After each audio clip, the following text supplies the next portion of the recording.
Hello, my beautiful friends, and welcome back to It's All Magic. I am shrieking right now. I am squealing inside.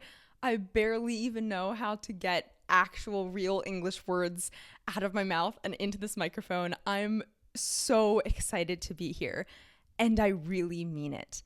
There was a time where I was completely burnt out on this podcast, and honestly, sitting down to record took a whole lot of effort and energy and motivation and push.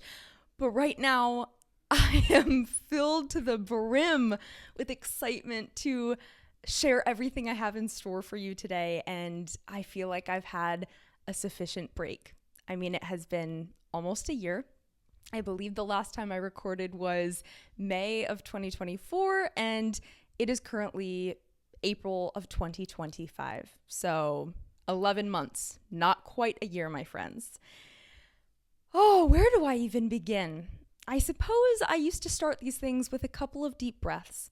So to bring myself into my own body, I could probably use that as well. And I'm sure you could too. So let's just keep it really simple today and do in through the nose and then sighing it out of the mouth. We'll do that 3 times.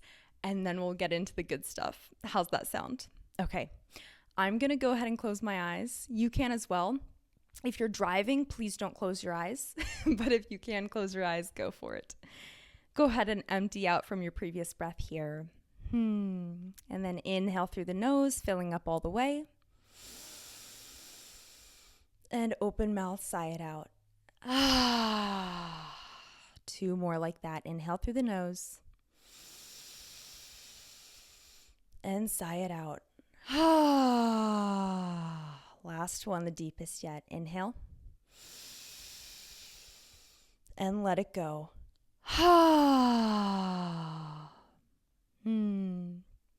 That felt lovely. You can flutter open your eyes to a world where you get to feel a little bit lighter and less stressed. Welcome back, my friends, and welcome to me. Welcome, Devin, back to the podcast. It's been a long time, but it feels so good to be back. There's so much for me to share with you today. I want to share with you many life updates. If you have been a longtime listener of It's All Magic, you will know that my husband Cal and I went abroad for the majority of last year, and we were living out of a backpack for many months on the road. So I have lots of life updates. What has changed since then? Where am I right now? What am I up to? Why am I back on the microphone right now? So I will share all of that. But I also just want to say, going forward with this podcast, things are going to be a little different. When I had started this podcast, I had dreams of this just being my end all be all, and I put my all into it, literally my heart, my soul, and all of my hours in the day. I had quit my corporate job. I was doing this at first while I was still in the job, and then I was doing this full time. And yet that was definitely not the right way for me to do it. I burned out really quickly because I did all of my own editing and posting and sharing and prepping and recording, and it takes a lot to do a podcast. So with that as context, going forward, I'm going to use a much more intuitive, free-flowing, fluid approach to this podcast. When I feel that I actually have something to share with you, I will sit down and record. But it probably won't be every week. I hope that it'll be maybe once a month, maybe a couple a month, but just keep your eyes peeled on your podcast app or your Spotify or your YouTube, however you watch or listen to this, and just know that I will be coming back to you when I actually have something to share from my heart. So I hope that that is a nice way to segue into the life updates. Everything that has gone down since I've spoken to you last, and what am I up to these days? So let's go back in time to spring of last year, spring of 2024. My husband and I hopped on a one-way plane to Thailand, and we had never been to Thailand. We honestly didn't know that much about Thailand. We did have one good friend from Ohio State where we'd gone to college who has lived in Thailand for a few years, but where we were flying to, we actually weren't even in the same location as her. So we really knew no one. We obviously didn't know the language, but we had big hopes and dreams of adventure, dreams of stretching ourselves outside of our comfort zones, dreams of just exploring who we are when we don't have anything that we know, when we're not surrounded by the people we know, when we're not shrouded in the identities that we know, when we're not hidden behind our autopilot habits and patterns that we know. And all of that happened and so much more. What I hope to share with you today is not only the life updates and what happened when we were abroad, but I really want to share a message with you today. And that message is a message of shared humanity. When we were abroad, I fell in love with mankind over and over and over.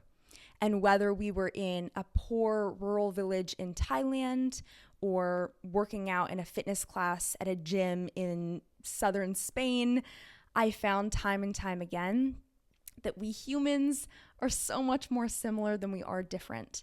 And that when we smile, when we sing, when we dance, when we use humor, those things transcend language barriers. They transcend cultural barriers, and they are our way of connecting. So after I share some of the life updates and just what I learned abroad and some of the messages that I will be taking back with me, I do want to share a few fantastic stories that will illuminate this concept of shared humanity and truly just how freaking beautiful mankind is. I mean, I know we live in a world right now where we feel so divided and we feel like we can't even talk to one another, and maybe it feels sometimes like evil triumphs over good. And I'm here to tell you, I don't believe that's true. We might feel that way in our small bubbles, but dang, the world is good, my friends. And people are good. They really, really are.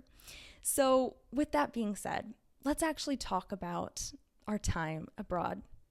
So we landed in northern Thailand in the city of Chiang Mai, and we had no plans. Honestly, we had accommodations booked for the first 4 nights, maybe 5 nights, if I'm being generous. And beyond that, we just had faith that the universe would guide us and we would figure it out as we went. And part of the reason why we didn't want to plan too much is because in our day-to-day lives, and when I say our, I mean kind of most of us, especially in the Western world, in our day-to-day lives, everything is planned out. There's no opportunity for spontaneity or unsuspected doors suddenly opening. And we wanted to invite that possibility into our lives. So we had just a few nights of accommodation booked, and we dove right in. And my goodness, first thing I have to say about Thailand, I guess 2 things that are equally true. 1, it is really effing hot. It is so hot and humid and muggy and mosquito laden. And 2, the Thai people are some of the best people I've ever met. They are so incredibly sweet, generous, kind, warm, friendly. It doesn't even matter if they don't speak your language. They will smile to you ear to ear. So we were in a very hot country, but we were in a very kind country, and we loved every moment. Long story short, we ended up staying in Chiang Mai for about 2 weeks. But our friend that I mentioned earlier, who has lived in Thailand for a few years, had recommended this small mountain town that borders Thailand and Myanmar, but it's technically still within the bounds of Thailand, and it's called Pai. And she had told us that it's kind of an expat haven, you know, lots of yoga teachers and vegan restaurants and all of the stuff that Cal and I love. And so after 2 weeks in Chiang Mai, where quite honestly, we were enjoying it, and yet we also were really struggling to adapt and to just get used to an entirely different life, we decided, hey, we will go up to Pai, and we honestly were hanging all of our hopes on that hat hook, whatever you want to say with that. We were a little bit uncomfortable in Chiang Mai. I think it was the city environment. It was already hot and humid, and we were getting used to just being in a different country and not knowing the language. And when we were in Chiang Mai, weirdly enough, we didn't meet that many English speakers. And so when we were deciding to go to Pai, where we knew there would be a bunch of expats, we were incredibly hopeful. And in perfect honesty, that ended up kind of being our downfall, because we got to Pai and instantaneously, I'll tell you what we saw in a second, but instantaneously we looked at each other and we said, what have we done? And now looking back, I've also heard lots more about Pai, and we had our personal experience there. I think Pai is wonderful, but I think there's a time to be in certain places and then a time where maybe it's not aligned or you're not meant to be there. And I think that was true for us in Pai. When we first arrived, so we had to actually get in a truck. I believe it was a 3-hour drive, I want to say, from Chiang Mai. And it was windy, my friends. It was so windy through the mountains. And I never take any sort of medication. Same with Cal, but we had been told, make sure you take Dramamine. So we did, and I was a freaking zombie. I just hated how I felt. I was like a cloud head. I was completely ungrounded. I was lethargic. I was sleepy. I was out of it. I was just so mentally scattered. But, I kind of had to do that to get to Pai because the roads were insane. So we get up to Pai, and as soon as we step out of the car with a sigh of relief of, oh, thank goodness we made it, we suddenly hear, unst, unst, unst, unst, unst, unst. That's my really bad impression of, what do you call it? What kind of music is that? Party music? Rave music? Beat music? I don't even know what kind of music that is called because it's not what I listen to. Anyway, we hear this rave music and we ask the driver, what is that? And he said, oh, you're staying right by Tipsy Tubing. And we said, what is Tipsy Tubing? And he showed us, he pointed, we were staying right alongside this river. And every single, I think Friday night and Saturday night, thousands and thousands of people in their early 20s, for the most part, came from all over the world, and they went tipsy tubing. They all got into tubes, floated down the river, drinking so much alcohol, stopping from bar to bar, partying along the way. And we happened to be staying right next to the river that housed Tipsy Tubing. And it was just a cultural shock, but not in the way of being culturally shocked by Thai culture. It was culture shock at seeing this expat partying culture that we so do not resonate with. Like, that is not our vibe. Nothing wrong with it if that is your vibe or if that's what you want to do when you travel, but that was not what we were looking for. So we thought, okay, we'll just explore and see what's around here. And for whatever reason, even though we thought Pai was beautiful and it was cute, we just didn't feel the connection. And so honestly, the first month or so of us being in Thailand was really, really challenging because we had those 2 weeks in Chiang Mai in the city. We spent about a week and a half in Pai, and then we thought, let's get the heck out of Dodge. And the reason why is because when we were in Pai, I kept messaging this friend of mine. Her name is Shelby. She's our college friend who lives in Thailand. And I said, Shelby, are you coming back to Pai anytime? And she said, honestly, no, I'm really enjoying my life on the island. I'm like, oh, what island? And she said, oh, the island of Koh Phangan. And I thought, oh, okay. And so we thought, oh, maybe we'll make it down to the island eventually, but we're experiencing Pai for now. Then multiple times when we were in Pai, we would meet someone who told us about Kopangan, or we ended up meeting this wonderful girl that became a close friend named Shira. And she said, oh, I actually live with my husband in Kopangan. And we thought, oh my gosh, we keep hearing about Kopangan. Maybe we should go. And so after a week and a half in Pai, we ended up going back down to Chiang Mai because we had to go there to get down to southern Thailand to reach the islands. And we eventually made it to Kopangan. And of course, at that point, we were reunited with our American college friend, Shelby, and just, the pure joy of being embraced by someone you know when you've been so outside of your comfort zone and outside of your routine and your culture and your language for so long. It was just a breath of fresh air. And we ended up staying on the island of Kopangan for 5 months.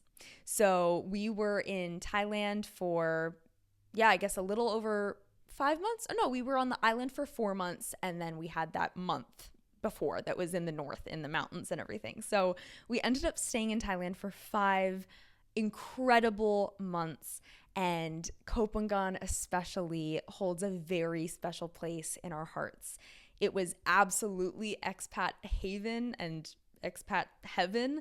So there were many opportunities for me to give astrology readings. There were opportunities to teach yoga if I was still doing that, to facilitate breath work, to teach workshops and classes. It was just incredible.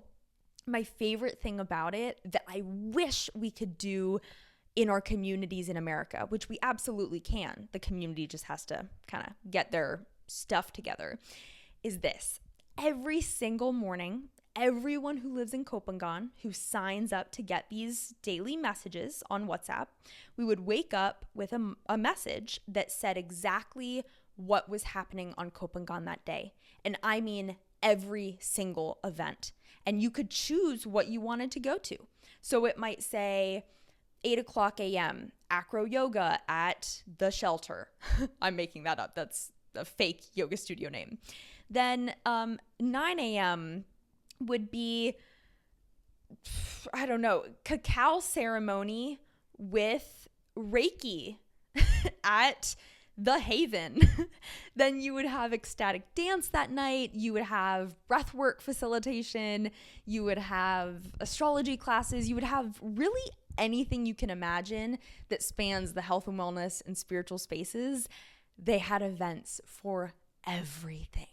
It was so, so cool. And obviously we didn't get to go to everything. We had to pick and choose, and we actually had to get quite good at listening to our intuition, because there were ample opportunities to be peer pressured into going to an event that we really didn't want to go to, or feeling FOMO and feel like, they're only doing this event at this one studio one time, we should go. And we had to really practice what is a heck yes in our bodies and what is a heck no. So we ended up listening only to the heck yes, and it never led us astray. So that was our time in Thailand. And a little bit later, when I talk about these moments of shared humanity, we will revisit Thailand. But when it was autumn of 2024, Cal and I started feeling a little bit restless. In perfect honesty, I got island fever pretty darn quickly. I get bored quickly. I need places to go, things to explore, new people to meet. And there were no new people to meet all the time because expats are coming and going and tourists.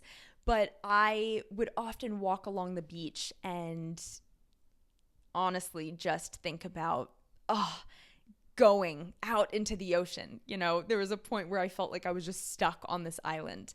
And so we ended up deciding to essentially take a total 180 on the trip and go to Europe in the middle of autumn and early winter. So we booked a ticket from Thailand to Budapest, Hungary.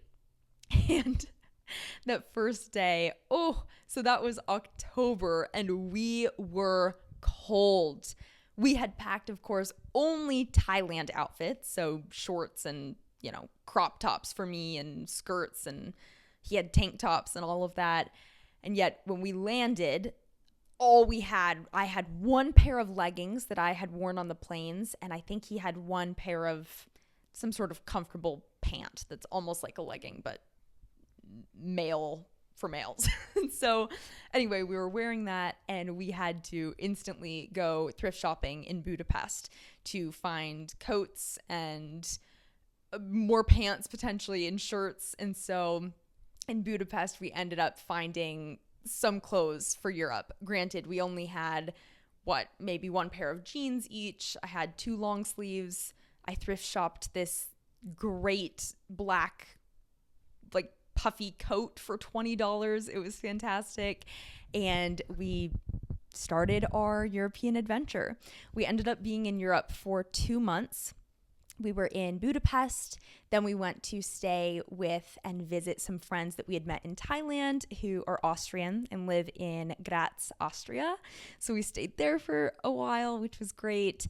Then we went over to England, where Cal's mom and one of his brothers actually met us for a little tour around the UK. So we ended up doing a lot in southern England, and we went up to Scotland.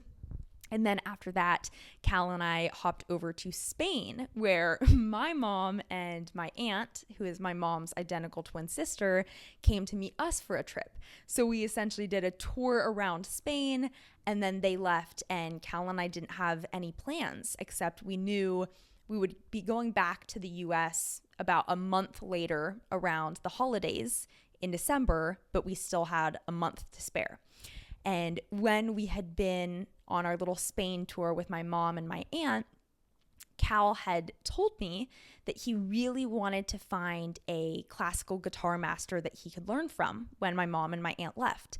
And so one of the first nights, actually, we were in Granada, Spain, in the south, in the mountains. It's completely beautiful.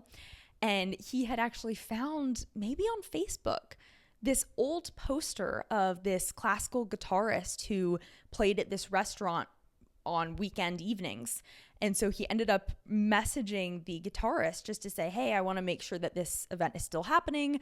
And the guitarist said, no, actually that poster is from years ago, but I do offer private concerts if you all are interested. So we took him up on it. He actually met us at a restaurant that night and just played about an hour and a half private concert for us. And it was so cool. He essentially went through musical history, and he would play guitar songs from the 1300s and then up to the 1500s and up to the 1800s. And he would explain the techniques, and he's a guitar collector. And so he would explain a lot about the particular guitar he had with him. And he was just incredibly talented. He and Cal completely hit it off. And so by the time that my mom and aunt had left Spain, we decided to go back to Granada for Cal to essentially do a month of intensive classical guitar learning with this teacher. And so we went down to Granada, and it was just fantastic. I cried numerous times in Granada, all for beautiful reasons. The reason was that there was this incredible hiking trail up through the mountains near where we were staying, and I ended up accidentally stumbling upon it on the very first day there because Cal had gone off to his guitar class and I didn't have any plans that day. And obviously I didn't know anyone. And so I just went off, walking through the city, and I ended up on this hiking trail. I mean, it's right next to the city. It's not out in wilderness. And when I got to the top of the mountains, I looked out into the valley and saw all of the mountains and hills, and it looked exactly like California, which California will always be home to me, even though we no longer live there and we most likely won't live there again. It's just a little too expensive. It's home. And I looked out and I swear I saw Northern California. So I cried a lot in Granada every time I went on that hike. And I just felt embraced in Granada. We got into a really great routine where Cal would go off and do his guitar, and then he would come home and he would practice for hours. And meanwhile, I was building kind of a new business behind the scenes. I was working on building a new astrology website. I was working on some astrology content, on building out my free resource that I would have on my website for people to sign up for. And it was just a great time to have the space to be able to do that. I also was finishing up maybe the second or third astrology intensive course that I had done. So this whole time that we were abroad, I was taking multiple astrology intensives.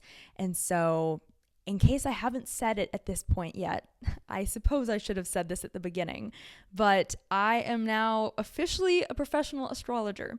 I have offered many readings, honestly, over the last year and a half at this point. I started when we were abroad, and I was giving a bunch of readings to fellow expats and tourists, and we would do service exchanges. I would give them a reading, and I would receive Reiki in exchange.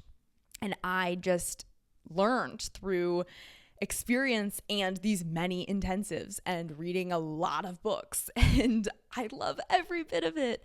And so at this point, I have, thank goodness, a very beautiful professional website out there, and I've been giving readings to people now in the US and all over the world, and I'm consistently booked out about a month in advance, which I am incredibly grateful for.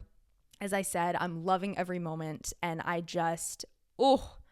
will make many episodes about astrology and about my practice. That's not what this episode is about, but I just feel like that's important because that was also a big part of being abroad.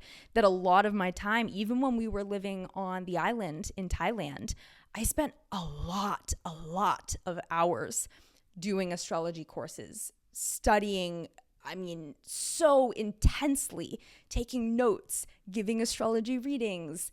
I ended up facilitating astrology ceremonies. I did eclipse ceremonies, full moon ceremonies. So anyway, I really, what do they call it? They strengthen your chops, got your chops. I think you get your chops, something like that when we were abroad. And so that's kind of what I am doing now, which I can mention a little bit more maybe at the end, just to tell you a little bit more about how you can book with me, the kinds of services that I offer. But anywho, I digress. Long story short, 7 months abroad, 5 months in Thailand, 2 months in Europe, and then we came back to the US for the holidays, and we have actually been staying with my parents for a few months while we figure out what we're doing next, where we're going next. And without giving too much away, partially because we also don't have clarity on this yet, we may be spreading our wings to fly far, far away once more. So I will keep you up to date on that, but I think it's time to talk a little bit about what I learned on these travels and these moments of shared humanity.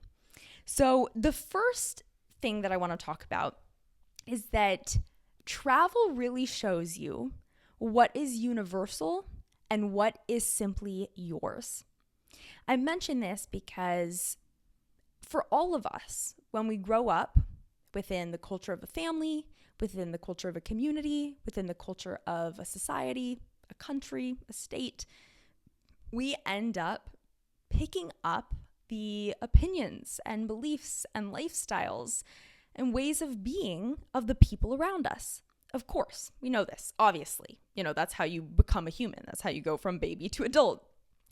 But in the process of doing so, I think we lose the ability to choose for ourselves.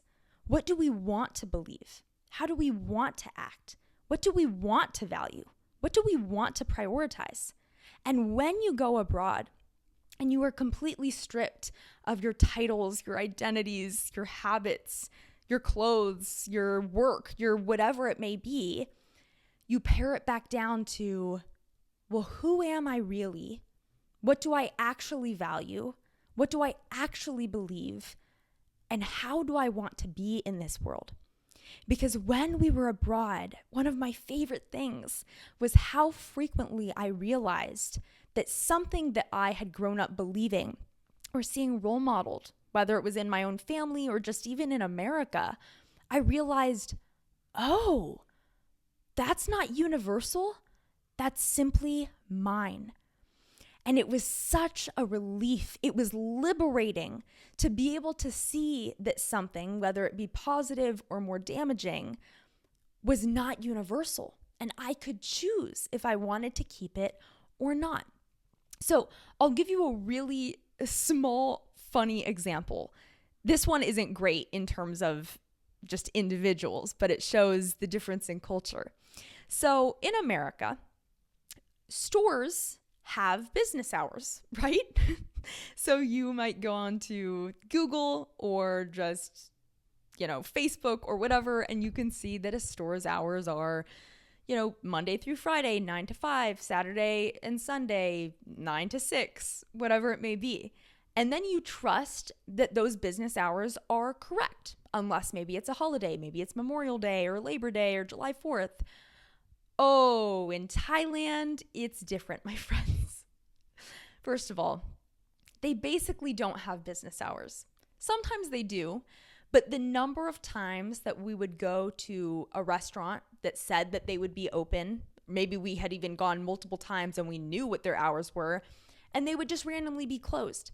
Sometimes it was because they weren't feeling well, or they wanted to be with their family, or I heard one of the excuses was that their mother-in-law was getting foot surgery or something, and they just wanted to be there for her. So there were numerous occasions where we realized they are just so much more fluid, so much more flexible, and they value family in a very different way than Americans do. Anyway, I digress. The point was, even though that was such a small example, I realized time and time again, oh, so that's American or that's Western to have strict business hours. It's not true in every country. And so as an American, I could kind of look at that and honestly judge it a bit and say, well, that's not conducive to keeping loyal clients and customers. And maybe I'm right, but maybe I'm not. And that's the point, that every little thing that was different, whether it be a belief system or just a way of life in the society, we got to question, so which one do we want to choose?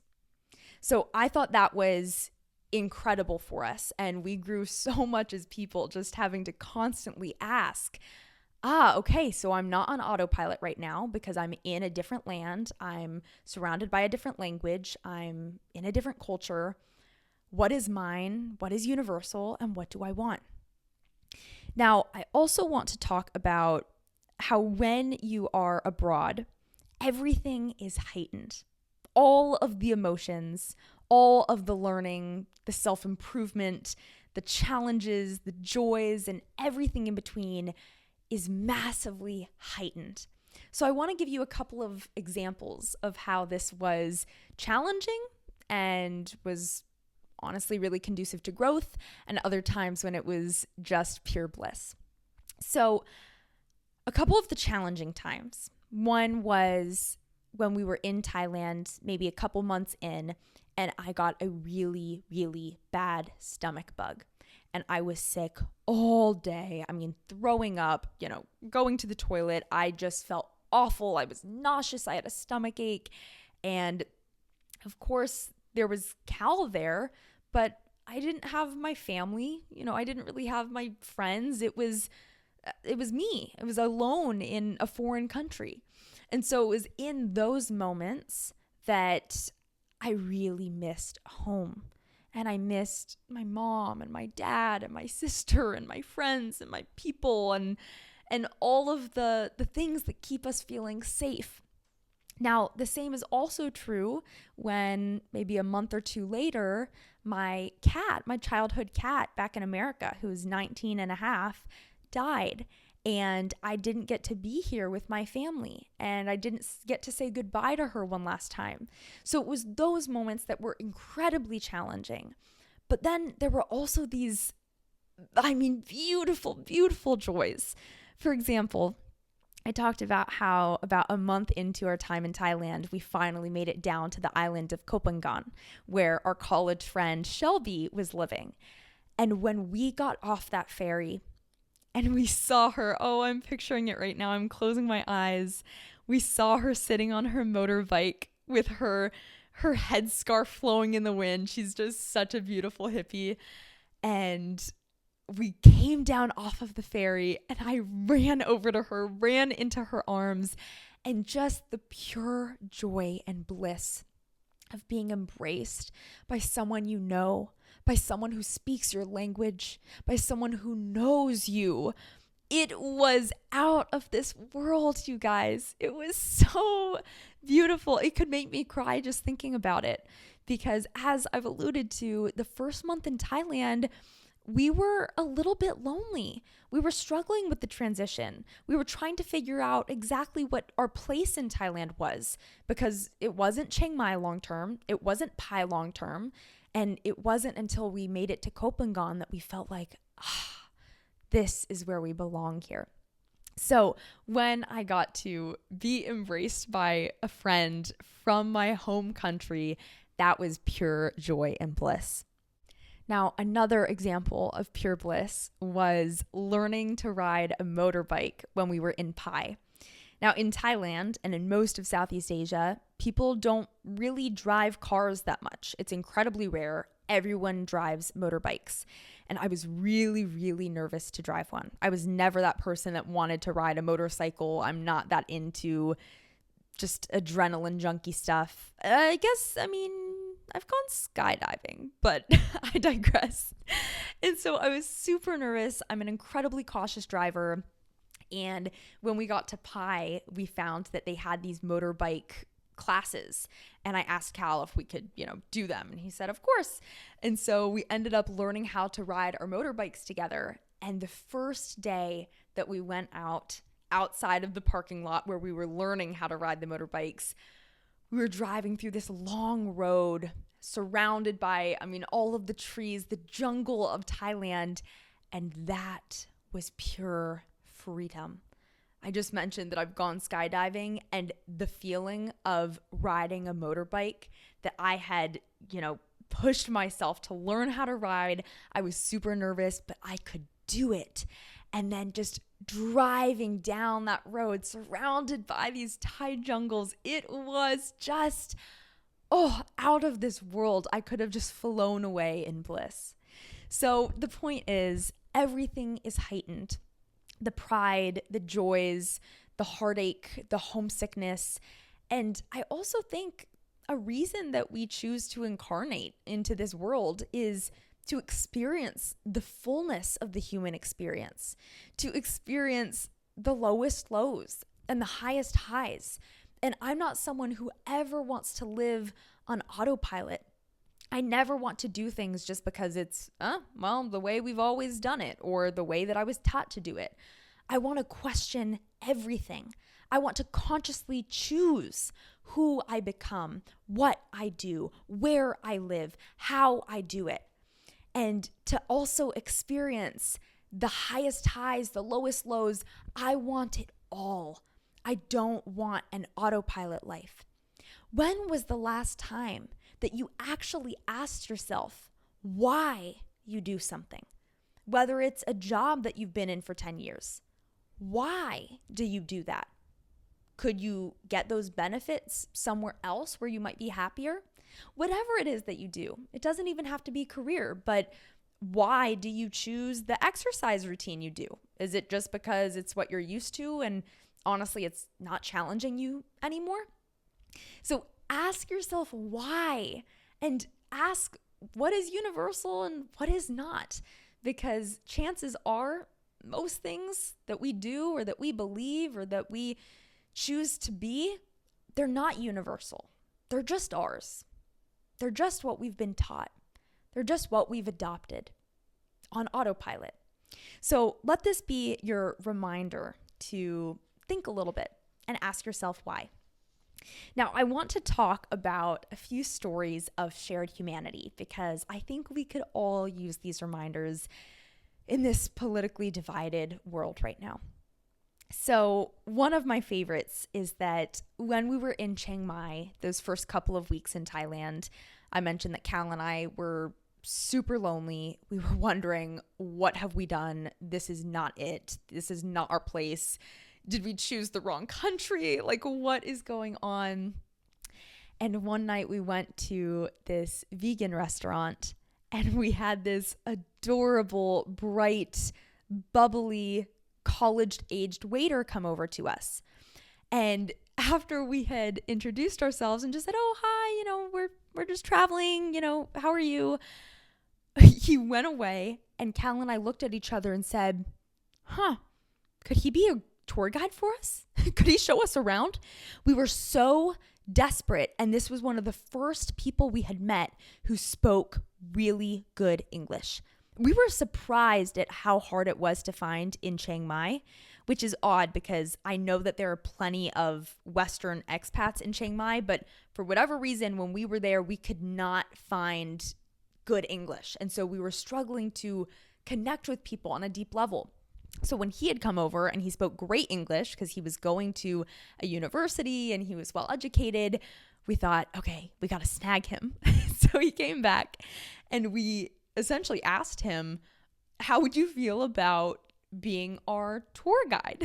And he was like, "Yeah, that would be great."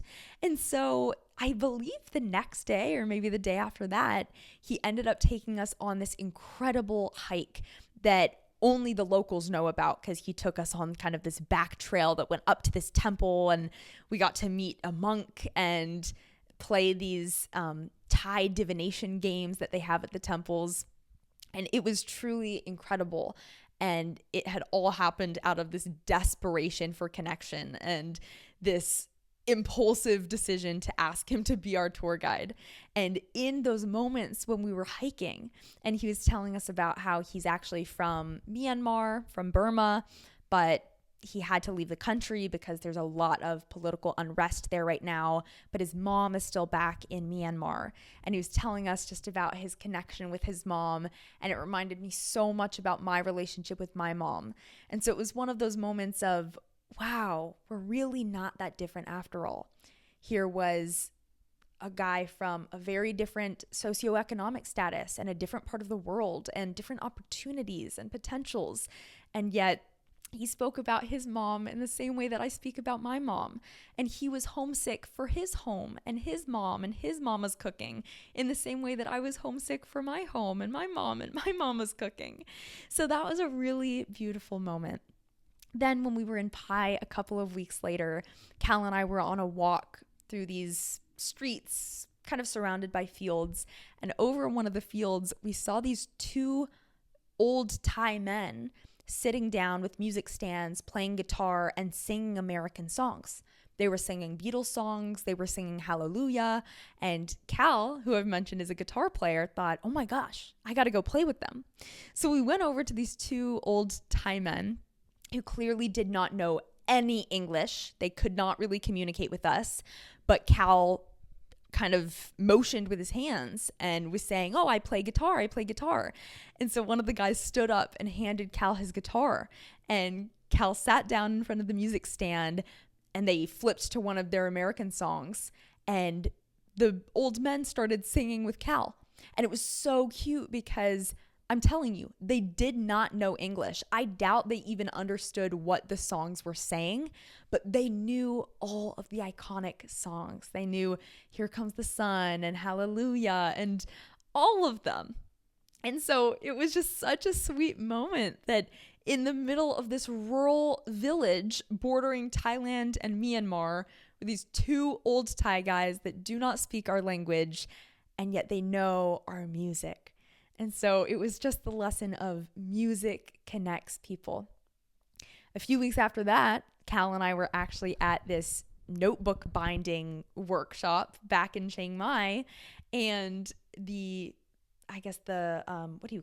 owner of the business said, "Hey, do you mind if I bring my guitar out and sing for you guys and you can sing along?" And we said, "Yes." So then he came out with his guitar And he asked if we know any of the songs from A Star Is Born. And I said, oh my gosh, that's one of my favorite movies ever. And so I actually ended up singing a duet with him from, the iconic song, tell me something, boy. You know which one I'm talking about. What's it called? Oh, Shallow. So I sang it with this Thai man who is just so warm and open and friendly. So you can see there was a clear theme of music connecting people across language barriers, across cultural barriers. It was simply beautiful. Then later on, this was a funny one. This is specific to women. Women everywhere are the same. We were at this awesome night market. There are tons of night markets in Thailand. That was one of our favorite things. You go to these markets, they have thousands of stalls of food and clothes and crystals and jewelry and phone cases and purses, everything you can think of. It was so cool. I wish we had more of that in America. In America, it's more of an infrequent special event. In Thailand, it's all of the time. First dates, you just go to the market and you can choose one of the stalls to eat at. It was great.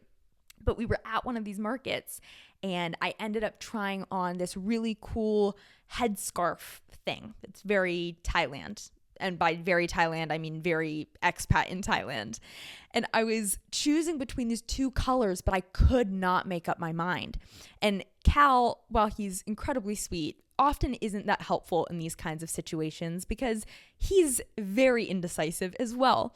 So we're standing at this stall. The woman who owns the stall is probably getting annoyed, thinking, just freaking choose a color, you American. And I'm going back and forth.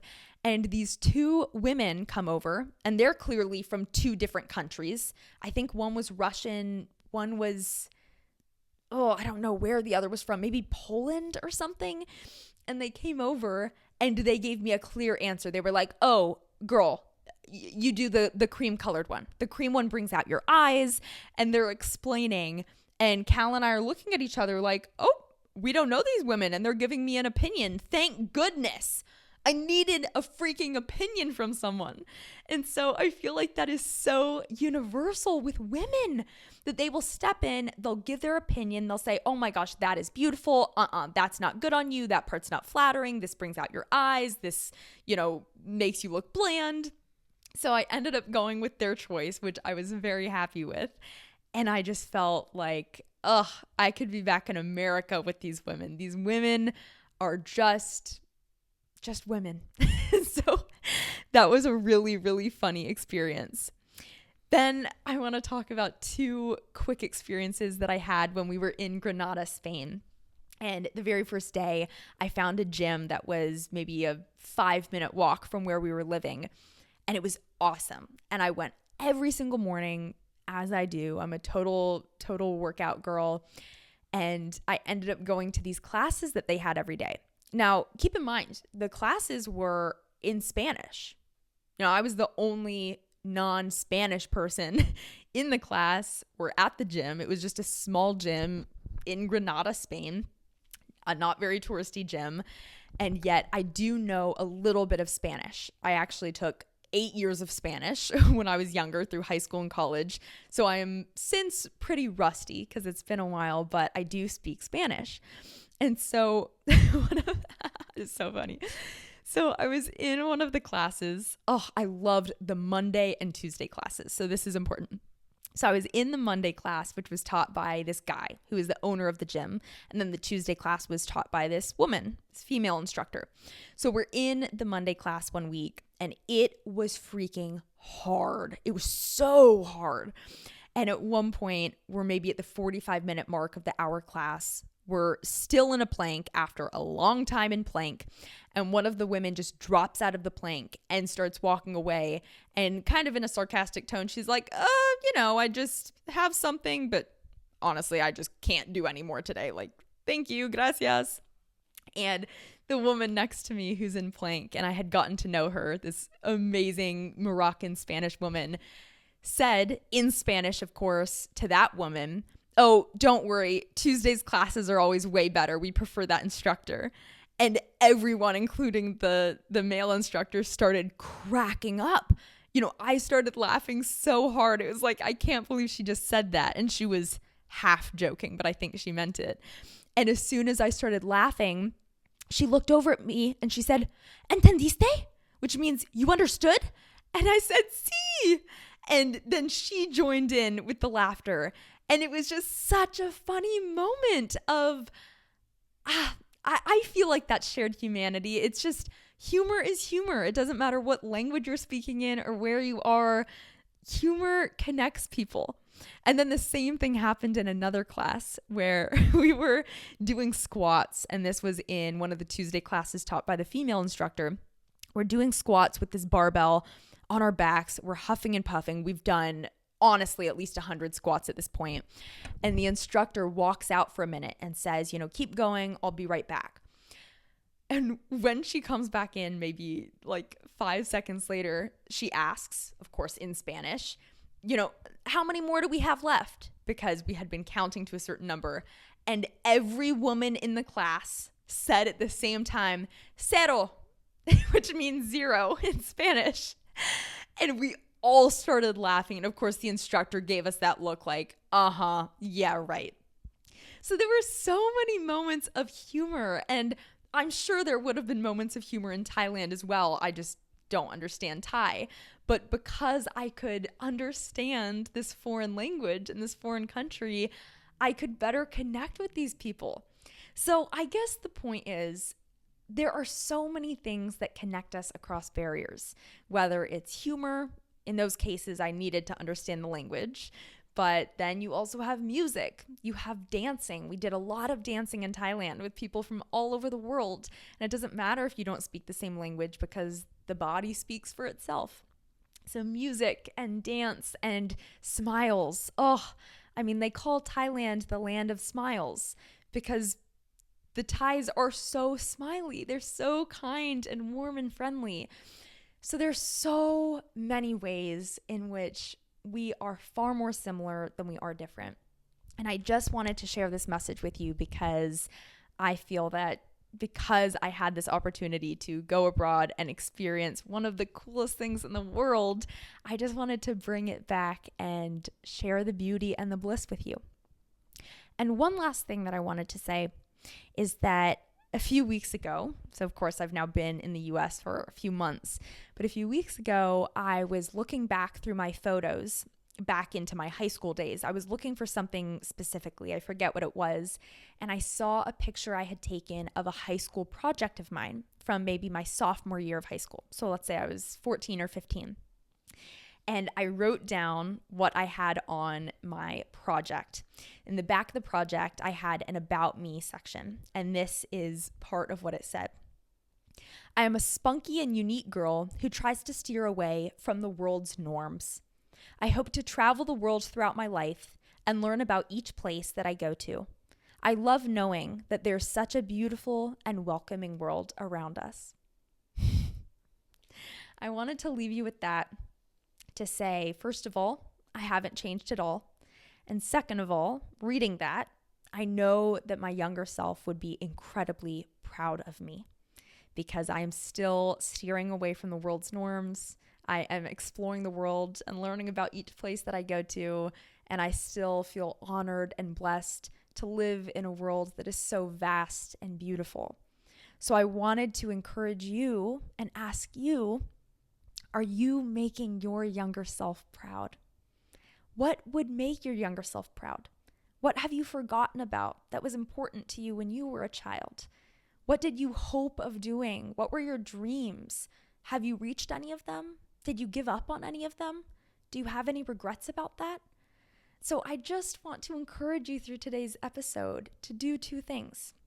The first that I had talked about earlier is to ask yourself why you do certain things, why you believe certain things.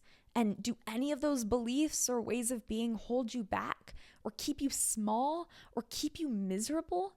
If so, how can you change them? Because chances are they're not universal. And the second is, how can you make your younger self proud? So that is all I have for you today, my friends. A little life update to let you know that we went abroad. We had this grand adventure. Now we're back in the States for a little bit.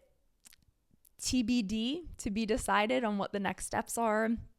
And I'm also doing my astrology work now, as I mentioned. And what makes my astrology work so unique, just so you know, is that I have years under my belt of life coaching and being a national board certified health and wellness coach, breathwork facilitation, all of that. And so honestly, my sessions include a lot of life coaching. We go incredibly deep.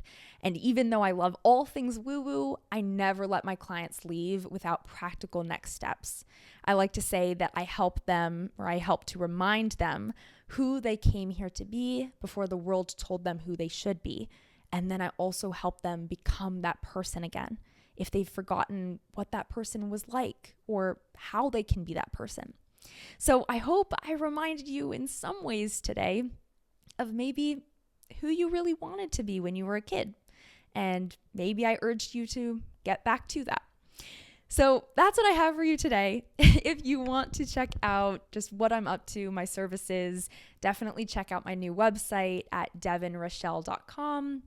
Make sure you're following me on Instagram, where I'm posting on my stories pretty much every day and lots of fun astrology content, travel content when I'm abroad. And that's just Devin_Rochelle_. Beyond that, I hope to see you in the next episode. Make sure that you're subscribed and followed. I post these on YouTube and Spotify and the podcast app and all of the places. But I adore you. I hope you're doing so well. I hope that you're giving your heart and your soul exactly what they need to thrive and feel fulfilled in life. I hope that you're taking many deep breaths, and I hope that you're excited to see me the next time I see you, because I sure am. Okay, my friends, bye for now.